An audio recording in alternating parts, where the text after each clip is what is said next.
ദൈവദൂതന്റെ വാക്കുകൾ കേട്ട മറിയം പറഞ്ഞു, ഇതാ കർത്താവിൻ്റെ ദാസി, അങ്ങേ വചനം എന്നെ നിറവേറട്ടെ. ഈ പുണ്യഭൂമിയിൽ ദൈവത്തിൻ്റെ പദ്ധതികളുടെ മുമ്പിൽ ശിരസ് നമിച്ച പരിശുദ്ധ മറിയം ഭൂമിക്ക് മുഴുവനും മാതൃകയാണ്. എങ്ങനെയെന്നോ നമ്മളെല്ലാവരും അത്ഭുതമെന്ന് വിളിക്കുന്നതിനെ അല്ല മറിയം അത്ഭുതമെന്ന് വിളിച്ചത്. നാം അത്ഭുതമെന്ന് വിളിക്കുന്നത് ദൈവം നമ്മുടെ ഇഷ്ടങ്ങൾ സാധിച്ചു തരുന്നതിനെയാണെങ്കിൽ, മറിയം അത്ഭുതമെന്ന് വിളിച്ചത് ദൈവത്തിൻ്റെ ഇഷ്ടം വിശ്വസ്തയോടെ നിറവേറ്റുന്നതാണ്.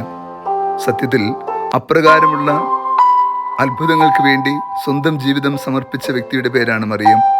ഭൂമി ഈ അമ്മയെ ഇത്രമാത്രം ആദരിക്കുന്നതിൻ്റെ കാരണവും അതുതന്നെയാണ്. അവൾ ദൈവ തിരുമനസ്സിന് മുമ്പിൽ ആത്മശരീരങ്ങളോടെ പൂർണ്ണമായി സമർപ്പിച്ചു. ആ സമർപ്പണത്തിൽ എല്ലാം ഉണ്ടായിരുന്നു. നമുക്കും പരിശുദ്ധ അമ്മയുടെ നിർമ്മലമായ സ്നേഹത്തോടെ ദൈവത്തിന് നമ്മയും പൂർണ്ണമായി സമർപ്പിക്കാം.